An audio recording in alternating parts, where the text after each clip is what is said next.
we're going to focus in on intracerebral hemorrhage as a admitting diagnosis, but we're going to particularly focus on intracerebral hemorrhage not associated with any other underlying pathology, such as a vascular malformation, aneurysm, tumor, etc. So that entity is often referred to as spontaneous intracerebral hemorrhage. Let's take an overview of intracerebral hemorrhage. So it comprises about 15% of the strokes overall. And now it appears in the U.S. there's about 750,000 strokes every year. It has just about the highest mortality of any kind of stroke. At 1 year, only 40% of people are generally surviving, and less than a third are independently functioning. Quite expensive, $6 billion a year in the U.S. alone. 70% of the cases are associated with arterial hypertension. And of course, there are these other causes, including vascular malformations, rupture of an aneurysm into the brain parenchyma, moyamoya disease, amyloid angiopathy, tumors, and coagulopathy. And there are several key risk factors. So for this case, we just heard about a patient who's elderly and who is on treatment for hypertension. So the risk for that patient is 4 times higher than it is for a patient without hypertension. And the risk for spontaneous intracerebral hemorrhage is 2 times higher per decade as you get older. And alcohol abuse is also a risk factor. But hypertension is the key significant risk factor. And frankly, it's the management, the broad management of hypertension in this country that's probably resulted in the progressively dropping rate of stroke in the country. One of the real victories in population-based medical care in our country. So in the U.S., as I say, 10 to 20% of the strokes, or about 80,000 patients a year, have an intracerebral hemorrhage. The mortality is high. Now compare that to other diagnoses that get a lot of attention. Primary CNS tumors, really, I've seen estimates between 20 and 50,000 a year. Probably depends on whether you include meningiomas. And aneurysms about 30,000 a year. So it is a very important diagnosis that ranks right up there with the other disorders to which we pay much, much attention. Now I gave this talk in Beijing last year, so I just thought I'd throw in the figures for China. So in China, there are almost 2 million strokes a year, and somewhere around 500,000 intracerebral hemorrhage cases every year. And their incidence of intracerebral hemorrhage is a bit higher than it is in the U.S.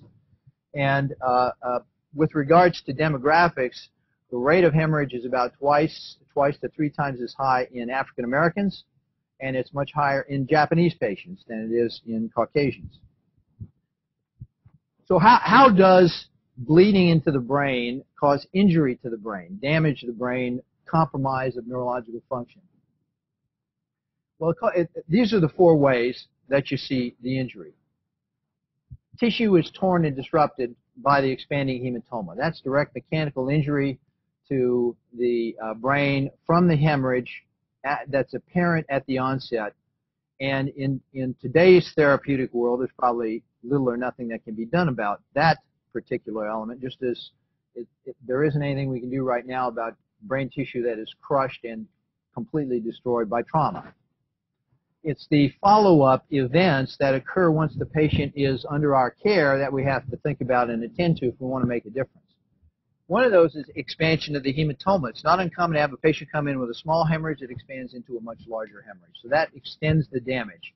We'll talk about how you might approach that, but the obvious ways are to try to reduce further bleeding by maybe lowering their blood pressure or giving some kind of an agent that improves their ability to clot immediately and stop the ongoing bleeding. Is there an ischemic penumbra around the clot? Does the clot expand, compress the vessels in the surrounding brain tissue, reduce the blood flow, because reduced blood flow has been measured around hematomas, and cause ischemia? So is there the hemorrhage surrounded by a zone of ischemia that might be amenable to treatment by taking the hematoma out and relieving the pressure? And finally, there is growing interest in this area of blood toxicity. Elements in blood breakdown products, hemoglobin, some of the inflammatory agents that are in plasma seem to extend the injury. Buzz Hoff, who was the chair at Michigan and also at UCSF when I was there as a resident, did a lot of research on this area. He really was a pioneer in this area. And one of the elements he found that extended the injury, it seems, was thrombin. Thrombin, which is produced whenever blood extravasates and clotting starts. So there are a number of elements that may contribute to what's been called neurohemoinflammation. And the manifestation of this is that growing rim of edema, low intensity on the CT scan, or low density on a CT scan and high intensity on a FLAIR image or a T2 image that surrounds the clot. That is the manifestation, a visible imaging manifestation of that extension of the injury. So what are the approaches? Well, first, minimize bleeding progression. Treatment with a procoagulant like Novo-7, a clotting factor that has been used to correct coagulopathy. And that's been tested. We'll talk about the trials. Blood pressure control. There's always been a tendency to want to lower the blood pressure in hypertensive patients who come in with an intracerebral hemorrhage. And frankly, if they come in and the blood pressure is 160, does that mean they're a hypertensive patient? Not necessarily. What happens with a Cushing response when you have increased intracranial pressure? Your blood pressure rises. So it can be a reaction after the fact to the hemorrhage, or they may have underlying essential hypertension. That's important to understand. But if they have underlying hypertension, you have to manage the blood pressure judiciously, but not lower it so much below their normal range that you compromise cardiac or renal perfusion and cause a problem. So blood pressure lowering has to be done carefully.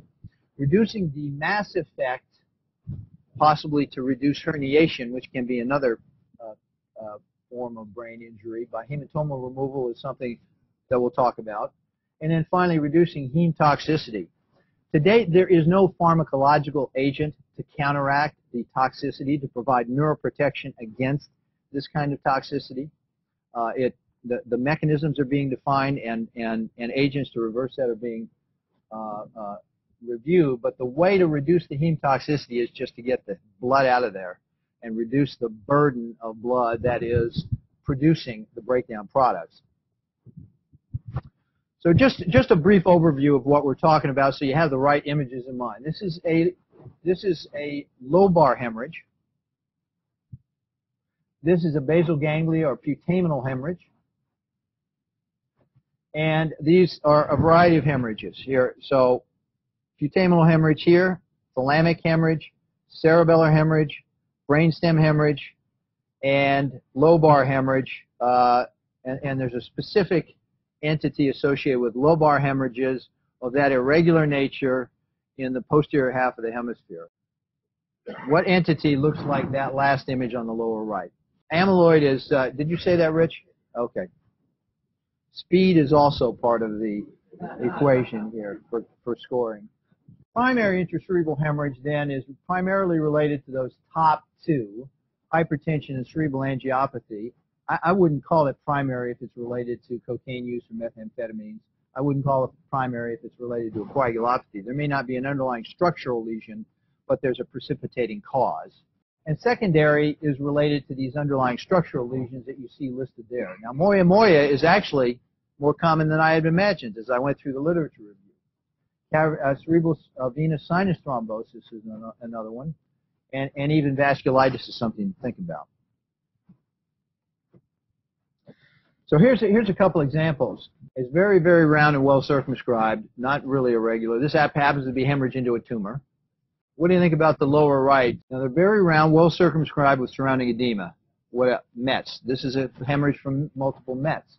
What about the lower left? So this is a patient with a coagulopathy related to Coumadin. That fluid level, you think coagulopathy. And raise your hand if you can't figure out the one on the upper right. So that's bleed from an arteriovenous malformation. It's lobar, and it's a young non-hypertensive patient. So this is the most common cause of brain hemorrhage in a young non-hypertensive patient with a lobar hemorrhage. That is the patient that you get an angiogram on every time. Why not just get a CTA? CTA is not sufficiently sensitive to really define AVMs well. And let's say you do an angiogram in a patient with a young patient with a hemorrhage like that, and the CTA is negative. What do? Get a transfemoral angiogram. Let's say you do a CTA in a patient like that, and it suggests an AVM might be there. What do? Get an angiogram. The CTA doesn't change your treatment paradigm. You're going to get an angiogram if it's negative or positive. So in that patient, there's no reason to do an MRA or a CTA. You go right to diagnostic transfemoral angiogram to get sufficient resolution to see a small AVM or a small mycotic aneurysm that you might miss with the other techniques. A couple of words about amyloid. So there are 3 words aside from amyloid angiopathy. What are the other 3 words that are always associated? Apple green birefringence. Which lower right is the fluorescent view of a Congo red stain with this amyloid showing up on that prep as the yellowish greenish signal on that. And on H&E you see a little reddish signal there. So this is a case of amyloid. The other thing, that these patients have a disseminated disease of their brain blood vessels. So they often come in with a hemorrhage, but if you get a sensitive MRI like a GRE image on the top there, you'll see other small spots of previously asymptomatic hemorrhage. That's the profile of a patient with amyloid angiopathy. So they have a fundamental pathology involving their microvasculature. So in lobar hemorrhages, the angiogram is positive in about 30 or 40% of all cases, and 65% of patients who are young and non-hypertensive. So the angiogram is done in a lobar hemorrhage. And even in old hypertensive patients, it's positive in 10% of the patients. So I would say if it's a lobar hemorrhage, you're going to get an angiogram. If it's in the basal ganglia or it's posterior fossa, if the patient has a history of hypertension in this series, in those locations, none of them had a positive angiogram. So that might be an area where you would carefully look at the MRI scan, maybe do a CTA or MR angiogram to screen them, particularly if it seems like there's some relationship to the Sylvian fissure, because an MCA aneurysm can rupture into the hemisphere. If they're actively deteriorating and they need to be treated for progressing herniation, then you need to go to the operating room and carefully take the clot out. And if you find an AVM, try not to disturb it and make it bleed anymore, which you actually can do in many cases. Blindly going ahead and trying to excise an AVM that you've not defined is quite challenging. And surprisingly enough, you can often go in, get enough of the clot out, decompress them, and they don't rebleed immediately. And you can then buy time to get an angiogram and then decide what's going on and take them back if necessary at the appropriate. Just one other thing. Intraventricular hemorrhage, where it's only intraventricular or there's almost no brain parenchymal component, usually you need to do an angiogram in those patients. That's usually a visible vascular lesion. So here's the grid from the definitive paper. So if the patient is hypertensive in that series, none of them had a positive angiogram. And if they're over 45 and hypertensive, none of them had a positive angiogram. But if they were normotensive, no matter what their age, they had a significant number of positive angiograms. So if there's a questionable history about hypertension and they're elderly, you may not need to get it. If they're definitely hypertensive and they don't have a lobar hemorrhage, you don't need to get an angiogram. As you look at these, it's important to look carefully at the location of the hemorrhage. So the one on the right and the one on the left don't look all that different when you look at an axial image, but they're dramatically different. The one on the left does not go into the internal capsule or thalamus or brainstem. The one on the right involves the internal capsule and extends down into the midbrain. The one on the right is not a case where you're going to fix an irreversibly damaged brainstem. The one on the right can have a very reasonable outcome. They're not going to be normal, but these patients often recover like a stroke patient. They have a hemiparesis, they walk with a limp, they have limited use of their hand, but they're independent, functional, they're happy to have that degree of recovery, and so is their family. The other thing to appreciate here is that there are these two different kinds of clot. One is where you have some compression of key structures, and there's possibility for recovery, and the other is where there's frank involvement and damage to key structures. Now, what about the question of the ischemic penumbra around a hemorrhage? This has been this has been considered and thought as possibly as an indication for doing surgery. Remove the clot, reduce the pressure, restore the perfusion around the area of hemorrhage, and potentially save neuronal function.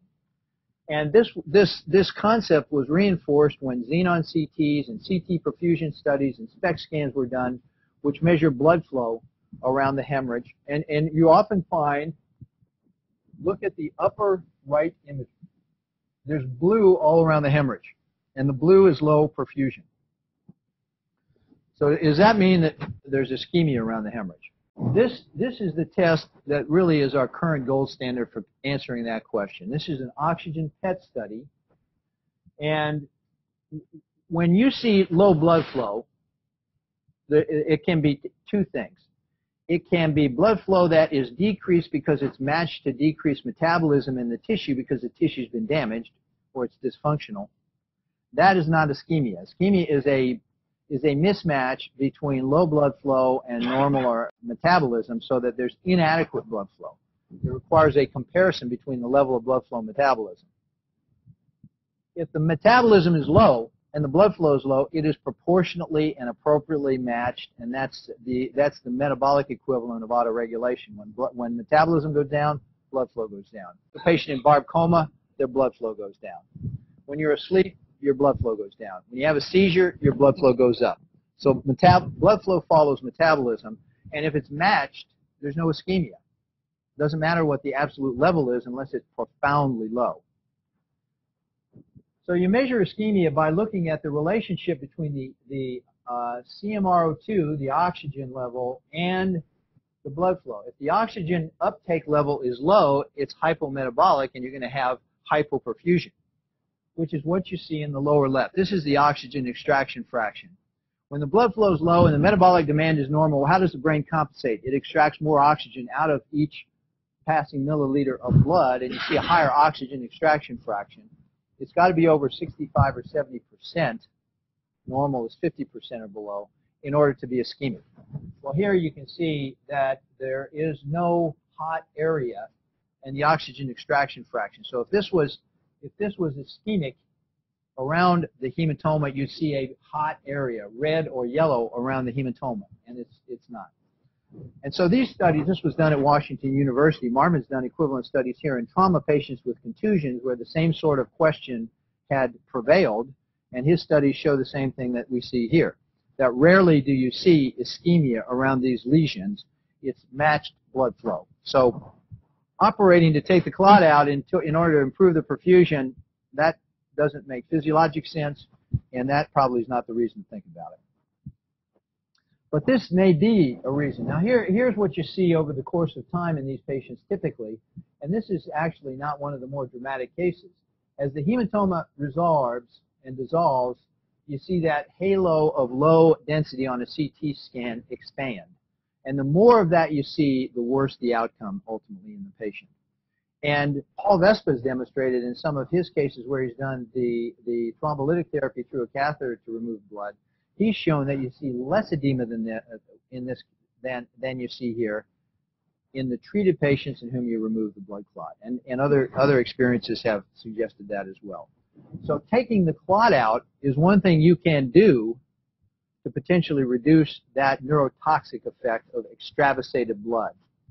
You know, a mixture between extravasated blood and damaged brain is like hemlock to the brain. It is poisonous, and it damages neurons, and it causes edema, and it's associated with a worse outcome. Now here's the issue of hematoma enlargement, which is surprisingly common. Some degree of hematoma enlargement, if you do a scan within the first hour or so, occurs in more than half the patients. And it is substantial in a third of the patients. So a third of the patients potentially could be improved if you could do something to stop the enlargement, lower their blood pressure, give them a procoagulant. So those are the things that we'll talk about. Does the size of the hematoma make a difference? Well, it makes a big difference. What does that graph tell you? I'll tell you what it tells me. If your hematoma is bigger than 30 cc's, and this is a study that Tom Broad did in Cincinnati in the 90s. If your hematoma is bigger than 30 cc's, you don't have much of a chance of coming out of this with a minimal deficit. And if it's bigger than 60 cc's, you're probably going to die or be so disabled that you wish you were dead. So there is, now this is natural history. This is non-treated patients, most of them with deep cutaneous hemorrhages. 30 cc's is a cutoff for a severe hemorrhage. These little tiny spots of contrast enhancement here, and sometimes they're more obvious, are thought to represent active ongoing bleeding. That's contrast going into the clot. So the contrast has a higher density. So if you see that, that is thought to be an actively bleeding hemorrhage that may require a different level of urgency and a more aggressive intervention. So that is the spot size sign. Here's another example of it, and here is the spot there. So when you see that, and this is the end result. So it went from this to this, presumably because that was bleeding. So that spot needs to be looked for on contrast-enhanced scans. That is a reason for doing a contrast scan on some of these acute patients. And while you're doing it, you can get the CT angiogram. So I don't object to a CT angiogram as a companion immediately to a non-contrast CT. But this is one of the things to look for. And the more dramatic that is, the worse the prognosis is for the patient. In fact, there's a grading scale for the spot sign, which you can read about. And the higher the grade, the worse the outcome. So what about the concept of treating blood pressure to reduce hematoma growth? This trial is ongoing. The INTERACT trial is a trial primarily in Australia and the Far East, focused on reducing blood pressure to a target, a systolic pressure of 140, as opposed to the standard traditional management philosophy of just keeping the blood pressure no higher than 180. So they have looked at whether or not that reduces hematoma growth and whether or not it reduces edema. And this is the first trial that showed that in patients who had a lower blood pressure achieved, you can see on the right side of the image, that the increase in the hematoma was less in this group. However, if you take a careful look at the scale on the left, that is absolute hematoma decrease between treated and untreated, 2 mLs. That's not a lot in the patient that Patrick just showed us. In the more recent iteration of that trial, where they compared the group where they achieved the target of a systolic pressure of 140, this is the equivalent graph to the previous graph that shows what happens with edema. In the patients who had intensive therapy, the amount of edema was significantly less. This, I think, is from the prospective trial now. This is, these are the patients treated with a target of 180. These are the patients treated with a target of 140. But again, the decrease is a few percentage points and only a few milliliters. So there's some promise there. You know, the questions will arise, well, how does this work on a patient who's got a spot size, or a spot size of increasing size and prominence? So this is an active, ongoing area of investigation, and it's intended at stopping the progression, which is a key goal early on. Now, the second way this has been approached is through the FAST trial. The FAST trial is factor 7 for acute intracerebral hemorrhage. And factor 7 is a procoagulant. Recombinant factor 7 is available commercially, and it's been administered to patients early on with intracerebral hemorrhage to see if that, in comparison to a placebo group, if that reduces enlargement of the hematoma over time. And here is the outcome. And what they found was, first, it does reduce the enlargement of the hematoma, but only by about 2 to 4 mLs on average. And second, the benefit to treatment, in other words, a slightly better survival at this point, goes away, probably because this causes arterial events in atherosclerotic patients like myocardial infarction. So the arterial complication rate is twice as high. You can see in the lower corner, 9% versus 4%. So the phase 3 trial was a great disappointment after the phase 2 trial looked somewhat encouraging. This came out, as I say, in the New England Journal just a couple of years ago, I think in 2008, and it was run by Stephen Meyer, who's the neurocritical care specialist at Columbia. And he put 10 years of work into these studies and really took a careful look at it, and unfortunately really didn't give us a new weapon. What is the role in surgery for the treatment of intracerebral hemorrhage? It's really been quite unclear. Through the years, there have been a number of clinical trials, and they've not come up with a definitive answer. And so in 2005, the results of what is called the STICH, S-T-I-C-H trial, organized by David Mendelow in Scotland, came out. And this was a multi-center trial with many patients studied, but it's important to understand how the study was constructed. This study consisted of that group of patients with a hemorrhage in whom the treating clinician did not think they absolutely had to have surgery or they absolutely should not have surgery. So they excluded patients with massive hemorrhages where they were in a coma because treatment was considered to be futile in those cases. And they excluded patients, they excluded also patients with small hemorrhages where it was felt that surgery was not necessary. And they excluded a lot of patients, younger, non-hypertensive patients, who were actively deteriorating, who were taken emergently to surgery and felt not to be appropriate for randomization. So these turned out to be mostly patients with medium-sized basal ganglia hemorrhages and some lobar hemorrhages with a stable fixed neurological deficit. We're not deteriorating. So it's important to understand that this trial doesn't apply to many patients with an intracerebral hemorrhage, and it doesn't. The conclusions of this trial don't tell you what to do with all intracerebral hemorrhages. We'll come back to that. So the protocol was patients who were not in GCS of 3 or 4. They had a clot that was at least 2 centimeters in size, and they were not children. And here is the result.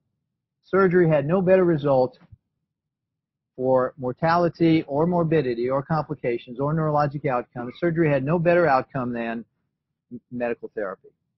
Now this is the graph that is cited by people as saying, well, that means there's no indication for surgery in patients with a hemorrhage. Well, this applies only to that group where they were uncertain. It doesn't apply to a young, healthy patient who's actively herniating after coming in with just a headache with a lobar hemorrhage. That patient still needs to be rushed to the OR. And it doesn't apply at all to patients with cerebellar hemorrhages, which were excluded from this. So it doesn't say there's no role for surgery. It says in those patients, predominantly patients with a fixed neurologic deficit, predominantly in the basal ganglia, surgery didn't benefit the group in this trial. However, when you look at the subgroups, you find that surgery actually resulted in a worse outcome in patients with deep basal ganglia hemorrhages or with hemorrhages associated with intraventricular hemorrhage, and a better outcome, marginally better, in patients with lobar hemorrhage. So for the lobar hemorrhages, the good outcome level was 50% almost as compared to 37%. So now, and this is on your pretest, what is STITCH 2? It is an equivalent trial where they're randomizing patients with lobar hemorrhage to surgery or medical therapy. And again, these are those patients where there's uncertainty. Stable patients who are not actively deteriorating and patients that don't have such a massive hemorrhage that a good outcome is foregone, is precluded. Now a word about the timing. You might think if you're trying to prevent hematoma expansion and you're trying to reduce the toxic effect of the blood, that you should go in immediately. It's a reasonable supposition. The experience, however, has been that all too often when you go in immediately, you're going in during the period of active bleeding, and it's difficult to identify the active bleeder and coagulate it and secure it. And so in this trial that came out of Houston, I think in 2001 or so, they found that operating within the first 6 hours actually was associated with a worse outcome than operating later.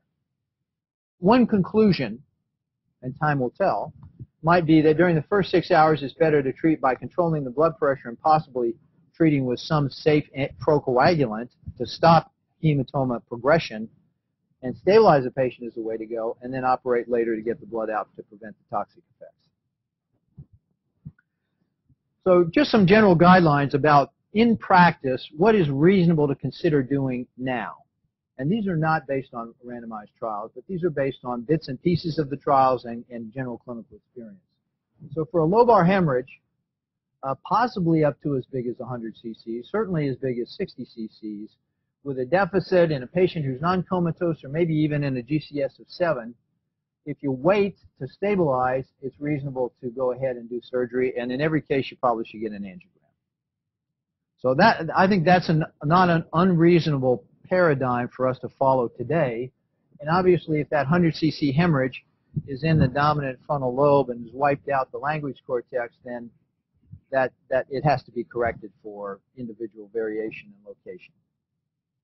For basal ganglia hemorrhage, when might it be reasonable? Well, in a somewhat smaller hemorrhage, particularly 3.5 to 5 centimeters, in a patient with a deficit who's actively deteriorating but who's not yet fully comatose, it may and doesn't have extension to the brainstem, it may be reasonable to attempt surgical evacuation in those cases. I've personally had patients who have recovered with an acceptable outcome who are just going right down the tubes from progressive herniation in that circumstance. So a younger patient, a healthier patient who's actively deteriorating but they're not yet wiped out, they're not yet deeply comatose, may be reasonable with a basal ganglia hemorrhage. And the general surgical approaches to the deep hemorrhages are these.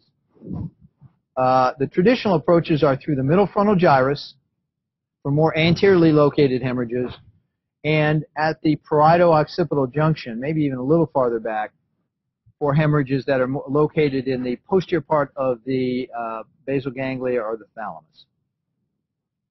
And obviously, if they have a lobar hemorrhage, you go over the most superficial point of the lesion, but avoid eloquent cortex. And more recently, as Patrick referred to, we've been using an eyebrow approach and a frontal burr hole for endoscopic evacuation. I'll talk about that in just a minute. And here's a reasonable approach for a posterior ganglionic hemorrhage, subcortical hemorrhage. And obviously, lobar hemorrhages, you go in right over the clot. And this is what you see again with what? Amyloid angiopathy, that kind of a pattern. So if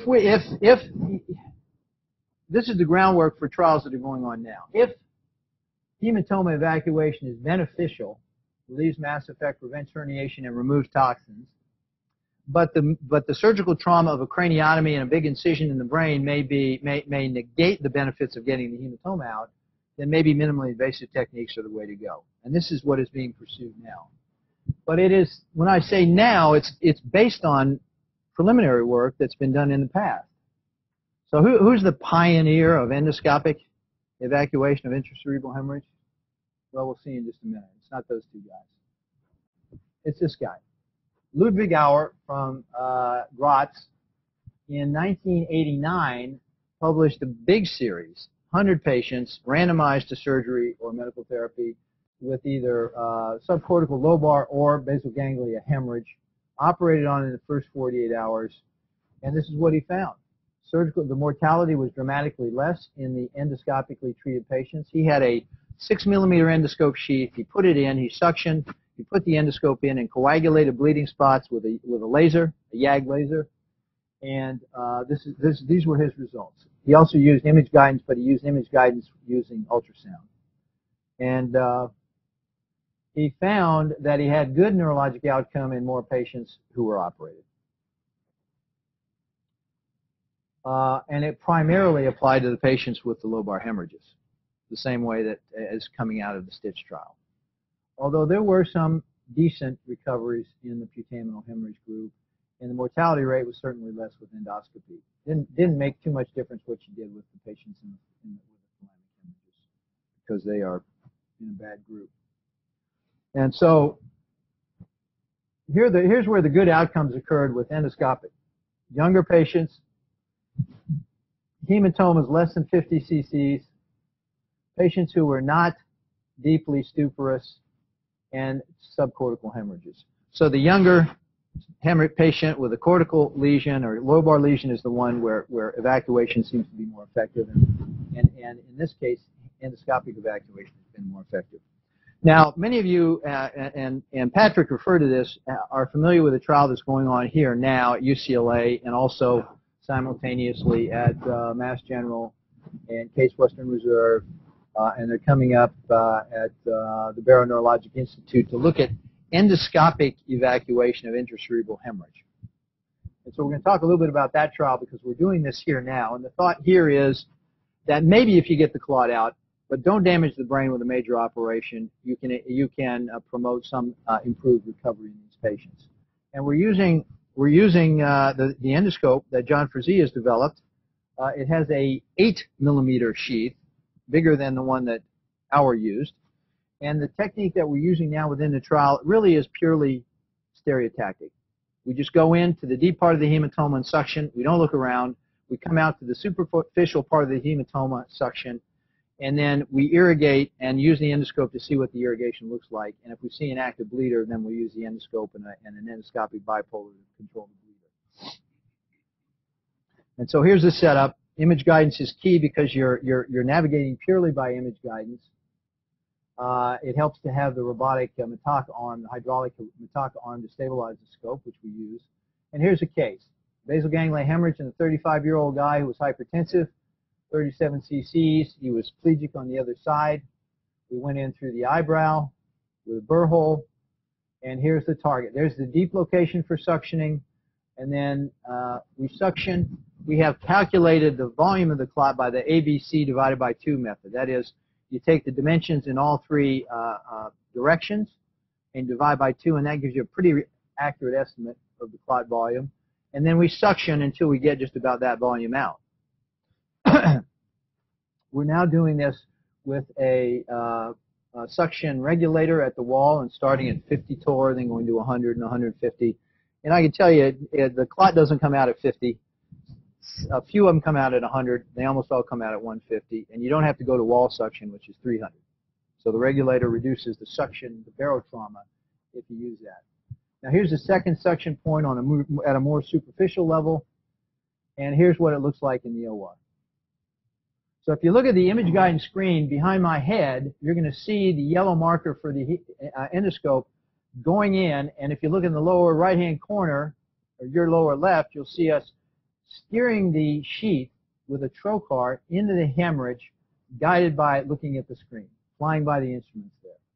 Patient and the robotic arm holds it there. The hydraulic arm holds it.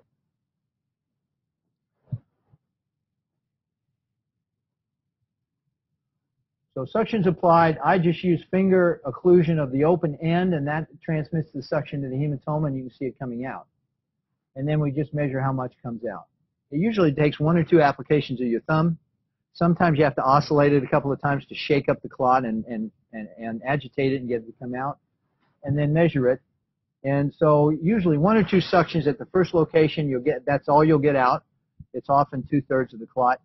You back out the endoscope and do the same thing at the superficial location, and then leave it there, start irrigating, and put the endoscope in to see what's coming out and make sure there's no bright red bleeding or massive bleeding. And often it takes a half an hour's worth of irrigation to get the blood to stop. And we use as a procoagulant what the cardiac surgeons use in the operating room, DDAVP, and that seems to help the cavity dry up over time. And so what you're looking at with the endoscope really is not the clot and steering the suction around. Here is a monopolar suction used to coagulate an oozing vein. There is a bipolar that goes in as well, but you're really just looking for the bleeding. And then in many cases we do an intraoperative CT, and here's that case. So this is suctioning twice and then just coming out. The whole thing takes an hour. It's done through a burr hole. And when it works like that, boy, it is a very elegant operation. And that big halo of damaged tissue from the toxicity of the blood seems to be ameliorated by that evacuation. And you can see this is where the track through the brain was. The introduction of the endoscope doesn't really damage the brain extensively. You do see that on the delayed FLAIR image. You can see actually exactly where it was, because in this case, we left the catheter in the cavity, and so there's a little halo of high signal on the FLAIR, but not much around it. And you're going through relatively non-open cortex there. And just another example of a much bigger hemorrhage. This is one of those 60-plus cc hemorrhages where you can be sure the patient's going to be devastated or dead based on the natural history. And that was the final result. We don't always get all the clot out. But, you know, it made me think as I was looking at this strategy to reduce blood pressure, if they're happy with a reduction in volume of the clot ultimately of 2 to 4 milliliters, here we probably got out 50 milliliters of blood. So we turned a big clot that was over 60 to one that is about 15 cc's. And that guy has recovered, and he's got an aphasia that's moderate, but he communicates with his family well, and he's independent and happy to be around. The lobar hemorrhages, it often works very well. So there's a lobar hemorrhage in a patient who had a severe hemiparesis from compression of primary motor cortex, and within a day they were left with very little motor deficit whatsoever. And that's the craniotomy, size of a nickel. Another example of a basal ganglia hemorrhage. And what you see that I didn't used to see with surgical evacuation of clots like this, I often would do those clots, and then the postoperative MRI, the CT or MRI scan would be very disappointing because the shift didn't go away. You'd almost replace the mass effect of the hemorrhage with the mass effect of all the edema from working through the brain. With these, the brain springs back when you apply the suction. And the shift is dramatically improved on the post-op scan or even the intraoperative scan within 30 minutes, almost right away. This one's 24 hours. But very often you see that kind of expansion of the ipsilateral ventricle and resolution of the shift right away. The suction sucks it back into place, I guess. And then even for these complex amyloid cases, which we have treated, the suction point number 1 is here. Then you back the endoscope out, park it here, and it can be quite effective. And doing a big open operation in these patients with these fragile vessels is fraught with a risk of recurrent bleeding. We have had 2 cases now who have had bleeding extension after the endoscopic procedure. Now, both of these were earlier in our experience when we were steering the endoscope around and visually suctioning blood out rather than just putting it into 2 locations and suctioning, which I think is really the most minimally invasive approach. And I am completely gotten away from this visually guided tactic because both of those patients did very poorly. Now, we reported our early experience in surgical neurology. We had a substantial hematoma reduction. We had 1 patient die, the one I just showed you. The same one was the one who had a post-op rebleed, and it had a dramatic difference, but this was in a very small number of cases. Currently, there's an ongoing trial in conjunction with Hopkins, who is doing what's called the MISTY trial, and we'll talk about that in a second as I finish. And we're doing this trial in conjunction with them at several centers around the country. Case Western just did another case earlier this week, and we'll be seeing how this stands up against a medical control group and against the other minimally invasive technique that we're going to talk about. Now, who else is doing things like this? Well, Duryoung Chang from Taiwan is doing this, from Taipei. He's using an 8mm sheath, but he's steering it visually with an endoscope down it and just putting a suction through it. But doing it through a burr hole, and they're getting better evacuation than they do with stereotactic aspiration with TPA. We'll talk about that, or with craniotomy, and they're getting good results. I want to finish by talking about the MISTY trial, which is described here. This is built off the groundwork laid by Mario Zuccarello, who's now the chair at University of Cincinnati. And Mario spent the last couple of decades working on surgical treatment of intracerebral hemorrhage, first in an animal model and then clinically. And he's directing the surgical component of this. Dan Hanley, the intensivist at Hopkins, is the medical co-PI. And this is being tried at 10 or 20 centers around the U.S. now, and I think some international centers as well. This involves the same kind of procedure that Paul Vespa has been doing, which is catheter introduction into the hematoma using stereotaxis, and then dissolving the clot with TPA and allowing it to suction out with multiple TPA infusions a couple a day for several days. Paul has independently reported his results with a favorable pilot study. So he puts a catheter in, aspirates what will come out of a ventric, which sometimes is 10 or 20 cc's, and then confirms its location and puts TPA in to dissolve and aspirate or evacuate the clot. And this is really what's done in the MISTY trial. So there are several, I guess it's 3 infusions of TPA a day for the first 72 hours, and serial scans and exams are done sequentially after that. So they're using 0.3 milligrams of TPA through the catheter, letting it sit for an hour, dissolve things, and then letting the blood run out. And it can be quite effective.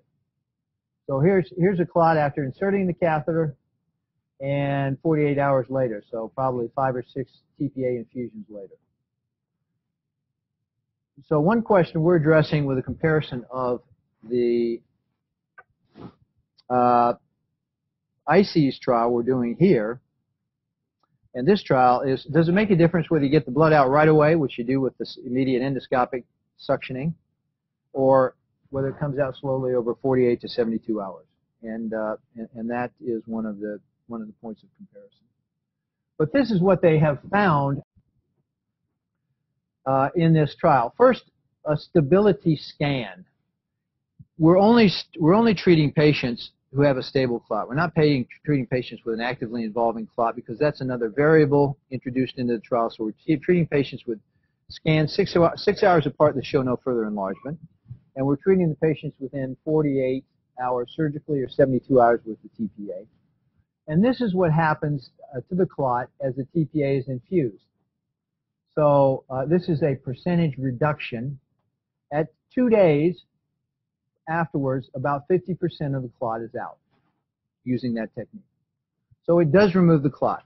The rebleeding rate, you might be concerned about giving TPA into a hematoma cavity. The rebleeding rate has been very low.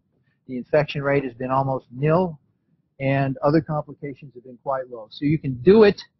You can get the clot out, and it's going to be moving on to a phase 3 trial over the next couple of years, as we hope the endoscopic technique that we're pursuing here at UCLA will as well.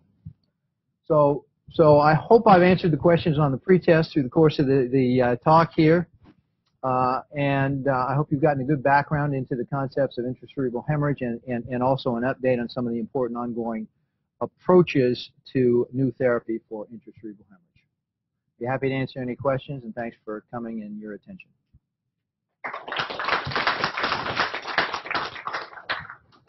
We give, the cardiac surgeons use 0.3 micrograms per kilogram of DDAVP when they have intraoperative bleeding, and and it's given systemically and intravenously. Could it be used through the catheter into the cavity? I don't know. It's a thought, but we haven't studied its effect on the tissue directly. And my subjective sense is it does gradually slow down the clot. What may work really great for that application is factor 7. Because we talked about this in our recent conference where we had a case with a patient with an intracerebral hemorrhage who was in florid liver failure, who had a very elevated INR with a severe coagulopathy. And we evacuated the clot, and the cavity immediately filled with fresh blood until we get factor 7, and the bleeding really stopped within 10 minutes. So in that one case, I saw the potential of factor 7, and it may be a reasonable salvage technique when you run into severe arterial bleeding, and maybe in the right dose, it will be a good adjunct to this as well. I mean, the ideal treatment in the future is going to be something to stop that progression of the hematoma, stabilize the situation, and then minimally invasively and safely get the clot out to reduce the progressive toxic effect down the line. Okay, thank you.